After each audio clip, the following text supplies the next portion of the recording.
जय गुरु जी, शुक्राना गुरु जी। जय गुरु जी संगत जी।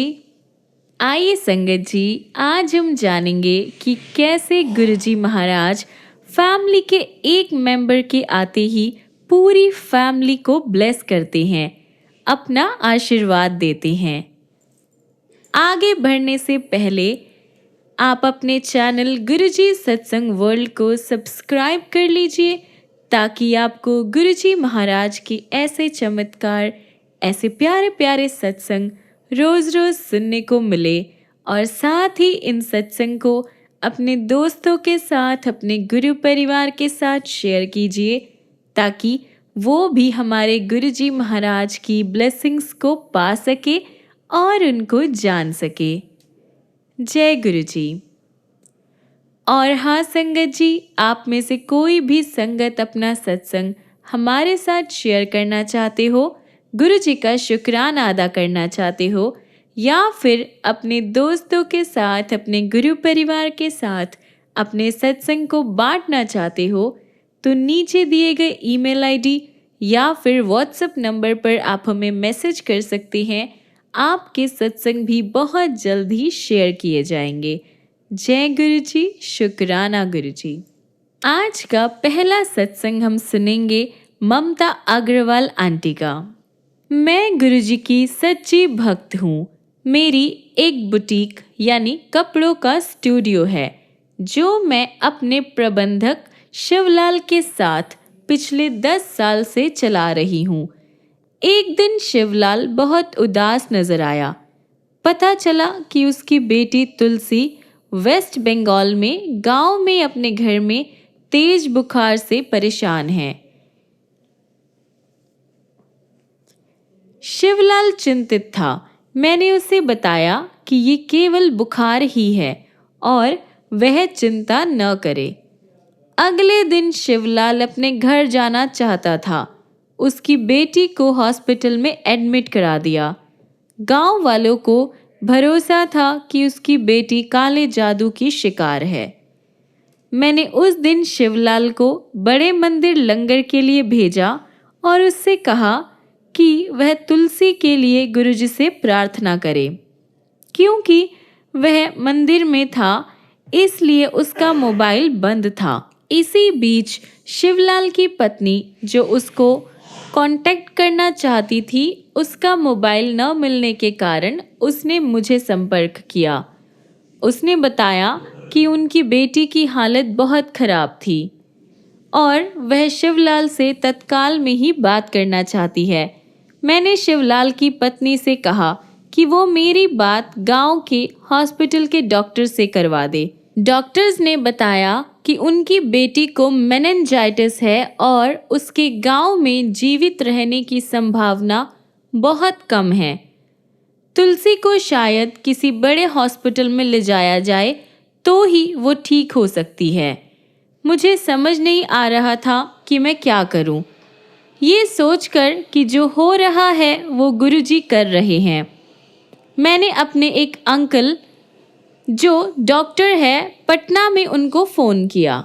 उन्होंने कहा कि तुलसी को जल्द ही पश्चिम बंगाल के किसी हॉस्पिटल में दाखिल कर देना चाहिए, लेकिन उन्होंने किसी स्पेसिफिक हॉस्पिटल का नाम नहीं बताया।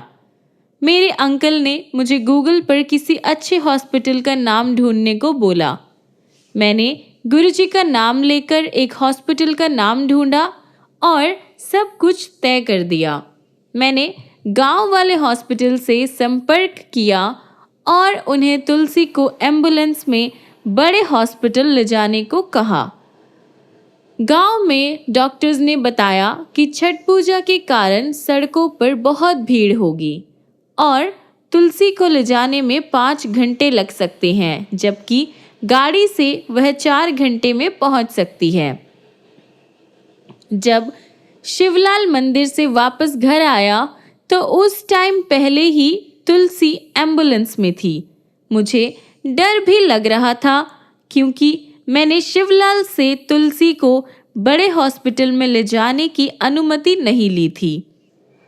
इसके अलावा डॉक्टर्स भी उसके ठीक होने का भरोसा नहीं दे रहे थे। तुलसी अच्छे दशा में थी। तुलसी 3 घंटे के इम्पॉसिबल टाइम में हॉस्पिटल पहुंच गई। शिवलाल के भाई ने हॉस्पिटल से तुलसी के बारे में सूचना दे दी थी। उसने एक खराब खबर भी दी। उसने बताया कि तुलसी आईसीयू में बुरी कंडीशन में है और किसी को पहचानती नहीं है। मैंने डॉक्टर से आग्रह किया वह जितना कर सकते हैं अवश्य करे और खर्चे की कोई चिंता ना करे। मैंने शिवलाल को गुरुजी से प्रार्थना करने को कहा और उसे गुरुजी के स्वरूप के साथ अगले दिन गांव भेज दिया।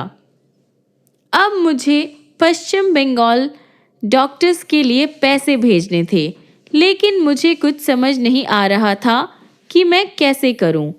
मैंने फेसबुक पर अनुरोध किया।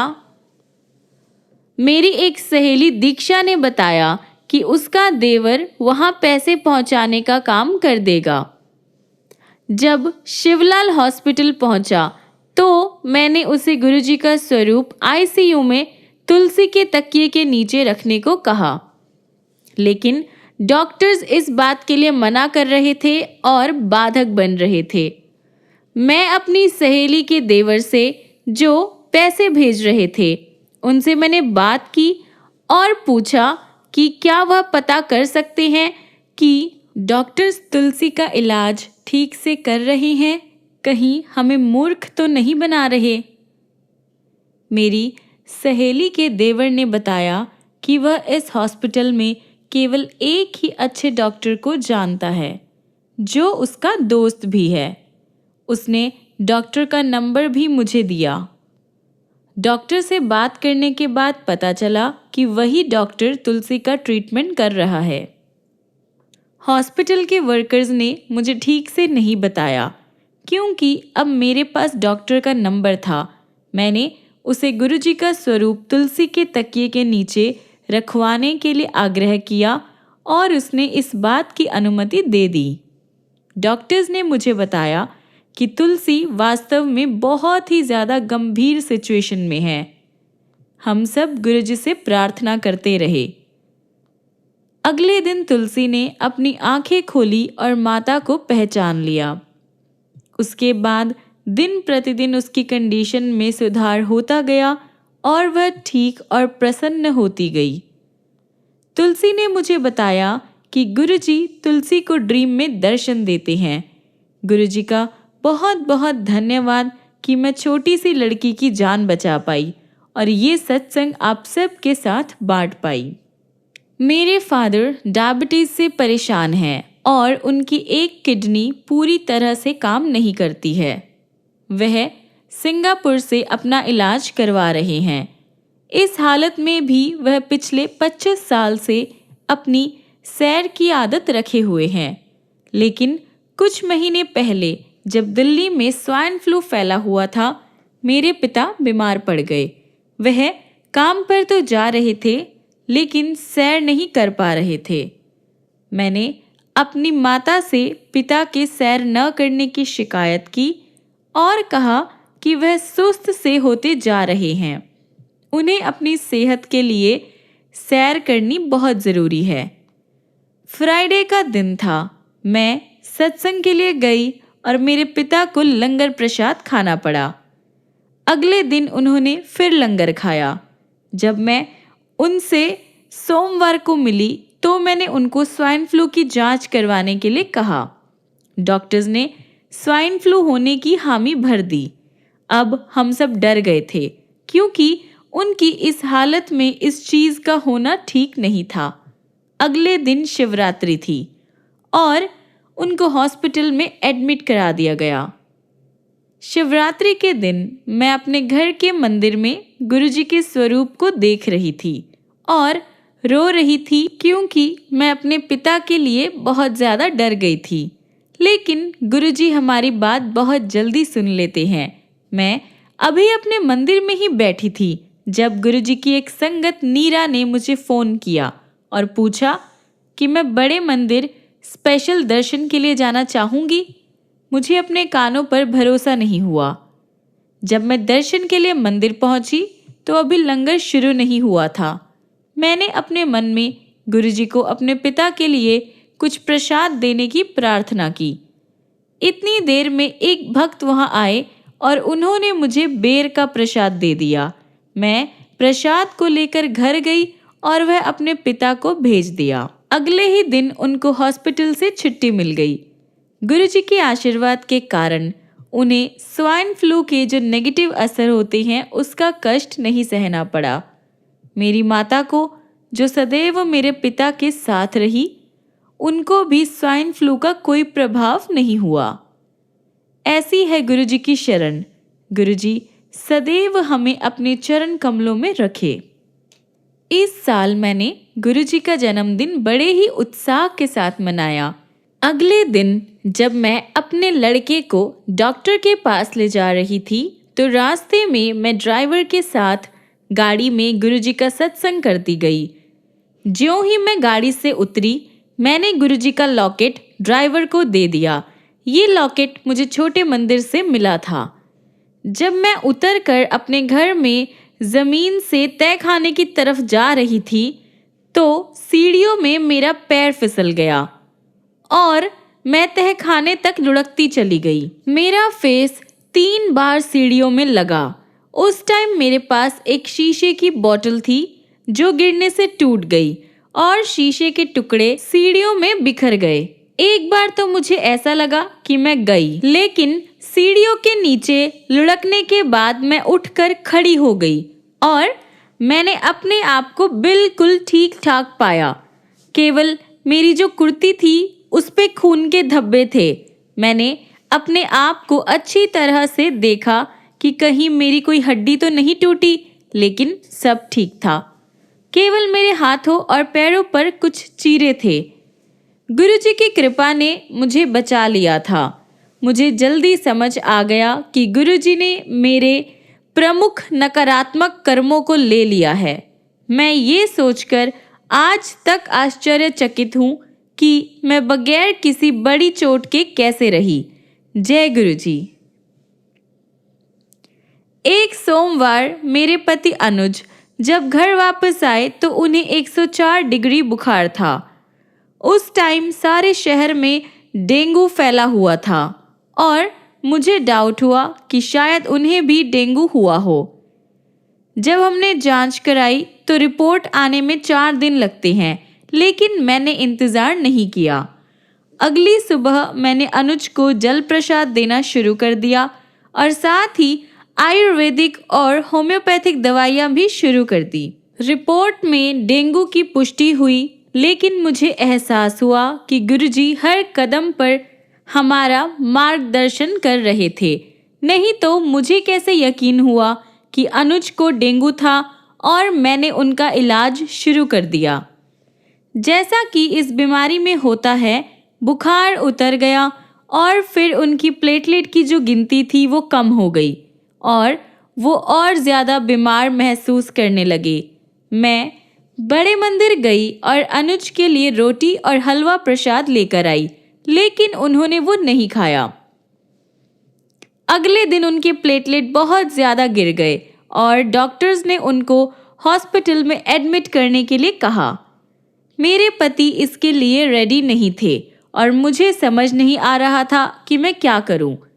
मैं बहुत डरी हुई थी और तभी एक दोस्त जो गुरुजी की संगत भी है वो आए और उन्होंने हमें हौसला दिया कि गुरुजी हमारे साथ है और चिंता करने की कोई ज़रूरत नहीं थी।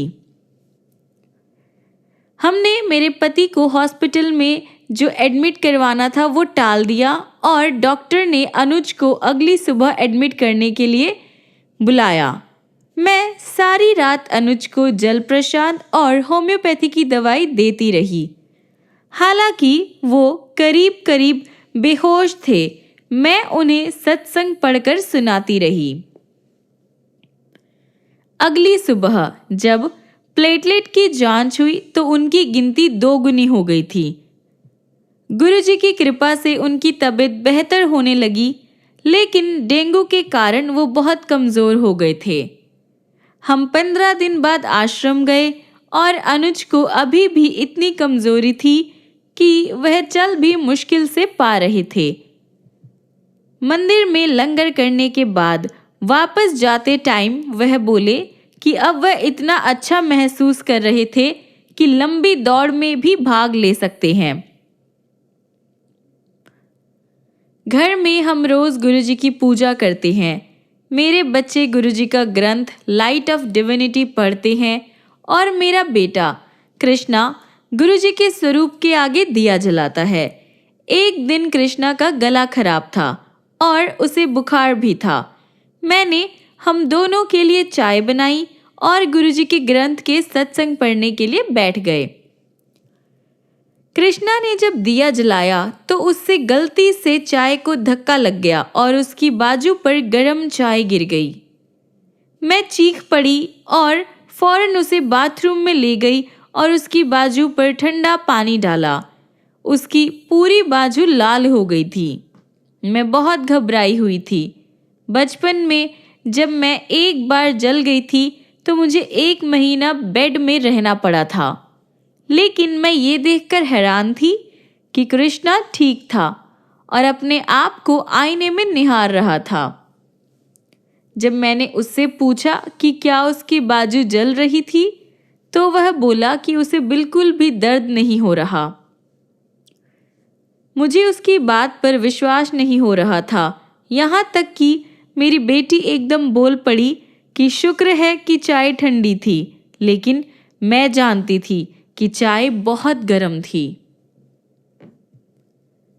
ये गुरुजी का एक बहुत बड़ा चमत्कार था। गुरुजी हर छोटी और बड़ी दुर्घटना से हमारी रक्षा करते आए हैं।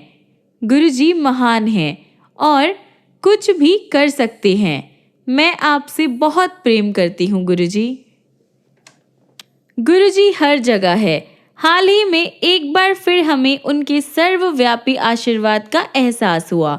हम लंबे टाइम से स्पेन की यात्रा की योजना बना रहे थे और 28 मई को हमें निकलना था, लेकिन 18 मई को मेरे बेटे कृष्णा को चेचक हो गई।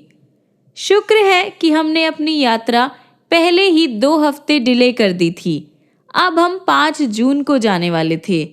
2 हफ्तों बाद कृष्णा ठीक हो गया, लेकिन अब मेरी बेटी को चेचक होने की संभावना थी, क्योंकि चेचक की इंक्यूबेशन की जो अवधि होती है वो 15 दिनों की होती है और डॉक्टर्स का कहना था कि मेरी बेटी को चेचक होने की 90% पॉसिबिलिटी थी और मैं हमारी यात्रा रद्द करने के बारे में सोचने लगी।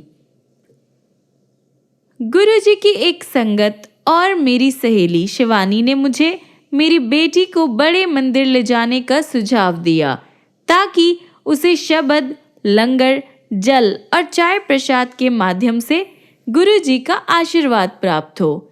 मैंने उसकी सलाह मानी। जिस दिन हमें स्पेन के लिए निकलना था, हम हैरान हुए ये जानकर कि हमारे यहाँ काम करने वाली गीता को चेचक हो गई थी। उसे ठीक होने में 3 हफ्ते लग गए। हम अपनी यात्रा के लिए निकले और फ्रैंकफर्ट से होते हुए स्पेन पहुंचे। स्पेन पहुंचने में हमें 15 घंटे लग गए और फिर हमें अपने सामान के लिए इंतज़ार भी करना पड़ा। अपने सामान के लिए हमने कन्वेयर बेल्ट पर 2 घंटे इंतज़ार किया, लेकिन हमारा सामान नहीं आया।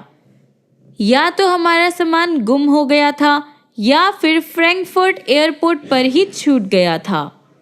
बच्चे बहुत निराश हो गए। मेरे पति अनुज कंप्लेन काउंटर पर पूछताछ करने गए और हम पूरी श्रद्धा के साथ गुरुजी का मंत्र जाप कर रहे थे। हम आधे घंटे तक मंत्र जाप करते रहे और तब अनुज आए और बोले कि हमें एक और कन्वेयर बेल्ट पर जाकर अपना सामान ढूंढना चाहिए, जहां टर्की की एक विमान का सामान आ रहा था। वहां मेरी बेटी नंदिनी की नज़र हमारे सामान पर पड़ी। हम जानते थे कि ऐसा सिर्फ गुरुजी कर सकते थे और हमें ये जानकर हौसला मिला कि गुरुजी चाहते थे कि हम खुश हो। हवाई यात्रा और सामान के इंतज़ार से हम बहुत थक गए थे लेकिन अब हमारी सारी थकान गायब हो गई और हम बहुत खुश थे। ऐसी होती है गुरुजी की लीला। वह हर जगह आपका ख्याल रखते हैं और पूरी तरह से ऐश भी कराते हैं। बार्सिलोना में एक गिरजाघर में हमें गुरुजी की प्रेजेंस का एहसास हुआ।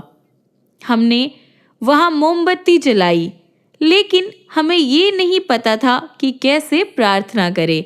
हमने बस यही कहा, जय गुरुजी। 3 साल पहले मेरे पिता को गुर्दे की गंभीर परेशानी हुई और मेरे भाई ने उनकी रिपोर्ट सिंगापुर में डॉक्टर्स को दिखाई। डॉक्टर्स ने कहा कि ट्रांसप्लांट के लिए हम 2 साल तक रुक सकते थे, लेकिन हमें डोनर ढूंढना शुरू कर देना चाहिए। मेरी बुआ ने अपना गुर्दा देने का डिसाइड किया और हमने उनकी जांच करवाई। इलाज के लिए मेरे पिता हर 4 महीने के अंतर पर सिंगापुर जाते रहे। साल 2016 में उनके ट्रांसप्लांट का समय आ गया। उस साल जून के महीने में मैं अपने माता पिता के घर रहने गई। एक शाम मैं बड़े मंदिर सेवा करने के लिए गई, लेकिन मुझे कहा गया कि सेवा नहीं थी। मैं निराश हो गई और एक कोने में बैठी हुई थी जब एक संगत ने आकर मुझे चाय प्रसाद दिया। उन्होंने मेरे पिता के बारे में पूछा और मुझे सलाह दी कि अभी मैं सेवा के बारे में नहीं सोचूं और अपने परिवार और बच्चों का ख्याल रखूं। लेकिन मैंने इस बात की जिद की कि मैं कम से कम उस दिन तो सेवा कर सकूं।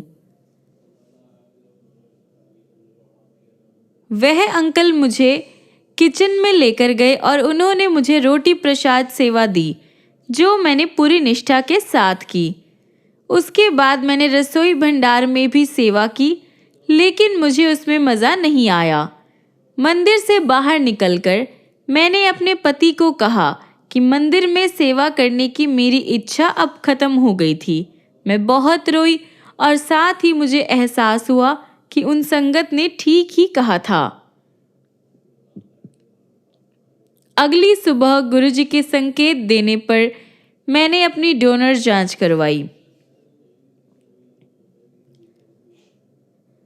मेरे पति ने मुझसे कोई सवाल नहीं किए। मेरी सारी रिपोर्ट ठीक आई और मैंने अपनी माँ को वो सब दे दी ताकि अगली बार जब वे जांच पड़ताल के लिए जाए तो उन्हें अपने साथ लेकर जाए। 12 अगस्त 2016 को सिंगापुर में डॉक्टर्स ने कहा कि अब ट्रांसप्लांट करने की ज़रूरत थी। गुरुजी की कृपा से मेरी रिपोर्ट बिल्कुल ठीक थी और डॉक्टर्स ने मेरी माँ को मुझे सिंगापुर बुलाने के लिए कहा। मुझे एक दिन में वीज़ा मिल गया और मैं सिंगापुर गई। मेरे भाई और अन्य रिश्तेदारों ने भी गुर्दा दान करने की कोशिश की, लेकिन मैं जानती थी कि मेरे पिताजी के लिए ये मेरी सेवा थी। मैं गुरुजी से सेवा मांगा करती थी और गुरुजी ने आखिरकार मुझे इतनी निस्वार्थ सेवा प्रदान की। मेरी डॉक्टरी, शारीरिक और मनोविज्ञान जांच हुई, लेकिन मैं जानती थी कि वो सब ठीक निकलेगी क्योंकि मेरा गुर्दा दान करना गुरुजी का हुक्म था। ट्रांसप्लांट की तारीख 1 महीने बाद की तय की गई। मैं दिल्ली वापस आ गई और मेरे करीबी दोस्त और गुरुजी की संगत ने मेरा इतना ख्याल रखा जो कि अनबिलीवेबल था। मेरे ट्रांसप्लांट ऑपरेशन से 2 हफ्ते पहले मुझे छोटे मंदिर जाने का निमंत्रण मिला। मुझे दिव्य दर्शन प्राप्त हुए और मुझे अपने सत्संग सुनाने के लिए भी कहा गया। मैंने बहुत धन्य महसूस किया। मेरे ऑपरेशन से 1 वीक पहले मैं दिल्ली में गुरुजी की संगत से घिरी हुई थी और मुझे उनसे बहुत प्यार मिला। लेकिन ऑपरेशन से कुछ दिन पहले मेरी बेटी नंदिनी को घुटने में चोट लग गई और डॉक्टर्स उसका ऑपरेशन करना चाहते थे। मैं पूरी तरह से टूट गई। मैंने गुरुजी से कहा कि मैं स्वयं कोई भी दर्द सह सकती थी, लेकिन अपने बच्चों का नहीं। मुझे लगता है कि गुरुजी मेरा इम्तिहान ले रहे थे। इसलिए मैंने तय किया कि इस टाइम मेरा सारा ध्यान अपने पिता पर होना चाहिए और कहीं नहीं। और फिर नंदनी को हम जिस 5वें डॉक्टर के पास लेकर गए, उसने कहा कि अब नंदनी का घुटना बेहतर था, इसलिए ऑपरेशन करने की कोई ज़रूरत नहीं थी। उस दिन सोमवार था और गुरुजी का धन्यवाद करने के लिए मैं मंदिर गई। अभी मैंने प्रसाद का एक निवाला ही लिया था जब एक सेवादार ने मुझे अंदर बुलाकर मेरे ऑपरेशन के बारे में पूछा। मैं बहुत हैरान हुई। वह मुझे रसोई घर में लेकर गए, एक चुन्नी दी और उनके साथ दरबार में चलने को कहा। मुझे लगा कि शायद वो मुझे वहाँ बैठने के लिए कहेंगे या मेरे पिता के लिए प्रसाद देंगे, लेकिन हैरानी की बात है कि उन्होंने मुझे गुरुजी का जल भोग उठाकर रसोई घर में वापस ले जाने को कहा। मैं बहुत भावुक हो गई कि मेरे ऑपरेशन से पहले गुरुजी ने इस तरीके से मुझे आशीर्वाद दिया। इसके बाद अभी और भी कुछ होना था। मंगलवार को मैंने लंगर किया और शुक्रवार को मुझे अपने ऑपरेशन के लिए जाना था, जिससे पहले थर्सडे को मैं आश्रम गई। मेरी गुरु बहन अमृता मुझे अपने साथ लेकर गई। हम गौरव अंकल से मिले और उन्होंने गुरुजी के आशीर्वाद से भरा हुआ सोने का एक सुंदर लॉकेट दिया। उन्होंने मुझे वो लॉकेट ऑपरेशन से पहले पहनने के लिए और ऑपरेशन के कमरे में साथ ले जाने को कहा। सिंगापुर में सब ठीक चल रहा था। ऑपरेशन सोमवार को रखा गया और मुझे रविवार को हॉस्पिटल में एडमिट होना था। हमारे पास टाइम था, इसलिए हम सिंगापुर में सत्संग में जा सके, जहां हमने श्री रघुबीर अंकल के सुंदर सत्संग सुने। यहाँ तक कि हॉस्पिटल में भर्ती होने से एकदम पहले मैंने लंगर भी किया। ऑपरेशन का टाइम सुबह 9:30 बजे भारत का टाइम था, लेकिन दिल्ली में मेरी भाभी श्रेया ने दोपहर 12 बजे सत्संग रखा था, इसलिए गुरुजी की दिव्य मर्जी के अनुकूल ऑपरेशन का टाइम बदलकर 12 बजे भारत का टाइम हो गया। ऑपरेशन के कमरे में कुछ टेक्निकी प्रॉब्लम हो गई। डॉक्टर्स ने मुझे लॉकेट ऑपरेशन के कमरे में ले जाने की आज्ञा दे दी और उसे बिल्कुल मेरे सिर के साथ रख दिया। मैंने दीवार पर लगी घड़ी की ओर देखा और मंत्र जाप करने लगी। ऑपरेशन बिना किसी कठिनाई के हुआ और उसमें 2 घंटे लगे, बिल्कुल उतना टाइम जितना दिल्ली में सत्संग रखा गया था। जिस टाइम ऑपरेशन खत्म हुआ, बाहर बैठे एक रिश्तेदार को गुलाबों की खुशबू आई। मेरे पिता को भी अनडाउटेडली गुरुजी का आशीर्वाद प्राप्त हुआ। अपने ऑपरेशन के सिर्फ आधे घंटे बाद उन्होंने वॉशरूम किया, जिससे डॉक्टर्स बहुत खुश हुए। डॉक्टर्स इस बात से बहुत खुश थे कि गुर्दा जो था उत्तम तरीके से मेल खा रहा था। मुझे बहुत लोगों के संदेश आए कि मैंने कितनी बहादुरी का काम किया था, लेकिन सच्चाई तो ये थी कि 1 महीने के लिए मेरा दिमाग बिल्कुल बंद हो गया था और मैं सिर्फ गुरुजी के निर्देश का पालन करती जा रही थी। अपने पिता के नए जीवन का मैं एक छोटा सा माध्यम बनी। गुरुजी हर क्षण आशीर्वाद देते हुए हमारे साथ है। मैं गुरुजी और उनकी प्यारी संगत का जितना धन्यवाद करूं वो कम होगा। गुरुजी के आशीर्वाद और उनकी संगत का प्यार, जो गुरुजी का ही प्रेम है, जिसकी वजह से ही हम जिंदगी की इतनी मुश्किल घड़ी इतनी आसानी से पार कर सके। गुरुजी हमसे जो भी कराते हैं बहुत आराम से और अनोखे ढंग से कराते हैं। हम सब आपसे प्रेम करते हैं गुरुजी। जय गुरुजी, शुक्राना गुरुजी। आइए संगत जी, हम अपने आज के सत्संग को यहीं पर विराम करते हैं। खत्म करने से पहले गुरुजी महाराज का मंत्र जाप करते हैं। ओम नमः शिवाय, शिवजी सदा सहाय। ओम नमः शिवाय, गुरुजी सदा सहाय। ओम नमः शिवाय, शिवजी सदा सहाय। ओम नमः शिवाय, गुरुजी सदा सहाय। ओम नमः शिवाय। शिवजी सदा सहाय। ओम नमः शिवाय। गुरुजी सदा सहाय। ओम नमः शिवाय। शिवजी सदा सहाय। ओम नमः शिवाय। गुरुजी सदा सहाय। जय गुरुजी। शुक्राना गुरुजी। संगत जी, मिलती हैं अगली वीडियो में गुरुजी के ऐसे बहुत सारे चमत्कार लेकर, बहुत सारे सत्संग लेकर। तब तक के लिए गुरुजी आपको ऐसे ही ब्लेस करते रहे, बहुत सारा प्यार करे, बहुत सारी खुशियाँ दे।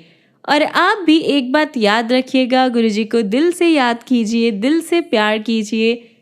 फिर देखिए गुरुजी महाराज की ब्लेसिंग्स कैसे आप पर और आपकी पूरी फैमिली पर होती है। जय गुरुजी। शुक्राना गुरुजी। जय गुरुजी संगत जी।